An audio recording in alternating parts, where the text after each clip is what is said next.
All right, good morning, guys. Today in the Zoom, we talked about the artist Mary Blair. Mary Blair is an artist who worked for Disney World. Here are some of her works. So she originally went to Disney when she got hired, and she had these artworks that were full of color. And she wasn't accepted by the men who worked there. Probably because she was one of the first females to work for Walt Disney. All her artworks had so much color, and they were into more actual colors instead of the kind of imagined colors that she liked to use in her works.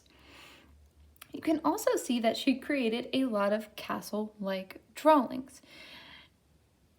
Once she left Disney, and she came back, she was hired to do a very important job, and that was to design the artwork for a very famous ride in Disney World called It's a Small World, which is about cultures from around the world. And she had to create little scenes to represent each of the different cultures around the world. You can see patterns like this in a lot of the It's a Small World ride.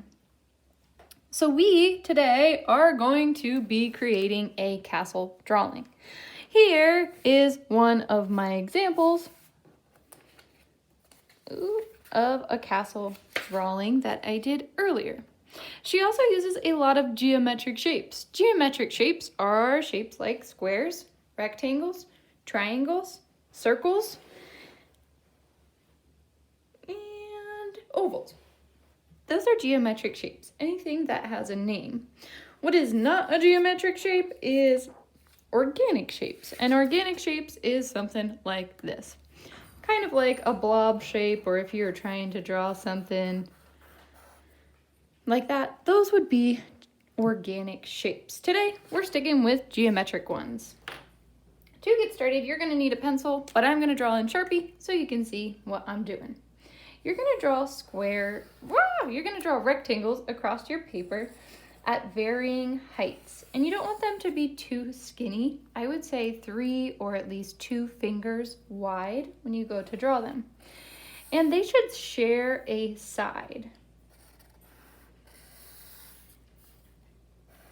And just do these rectangles all the way across your paper. Again, you can vary the height of them. And try not to make them too skinny. After you do that, I want you to think about the width of the rectangle at the top.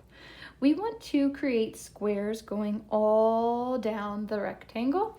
And in order to do that, we want to make squares that have equal sides. So we will be looking at that top to kind of give us a guide of how long the sides should be in order to make squares and not skinny rectangles. So work to divide all your rectangles into squares.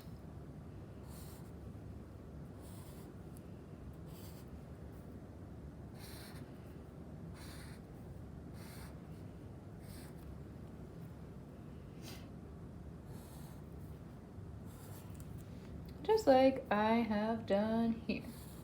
If your buildings are a little bit wider, like this guy over here, your squares are going to be a lot bigger and you're going to have fewer of them. All right, once you have your castle broken down into these squares, I want you to fill each square with geometric shapes.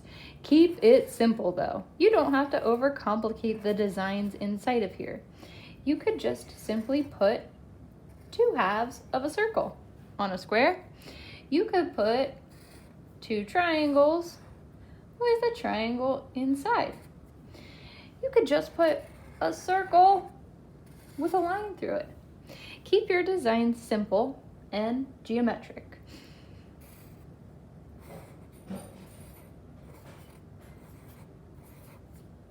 If you need some ideas, I have posted an idea sheet on Google Classroom as a material. They look like this. These will give you some ideas of what you could draw inside your castles. When you're finished designing all your squares, I want you to think about the tops of your rectangles. How could you make them look a little bit more castle-like? Could you add something that looks like this to the top? in order to make it look a little bit more like a castle. Design all your squares and add a few things to the tops of some of your buildings. When you are completely finished, your artwork should look a little something like this. When you have an artwork that looks like this, I want you to take a picture of it and post it on Google Classroom. It should not have color. We are going to be adding color tomorrow. I want to talk specifically about color schemes tomorrow before you color this, so please don't add color on your own. Make sure you save this artwork to use tomorrow, and also make sure you post a picture for today of the drawing, just this black and white drawing, on Google Classroom. Have fun creating!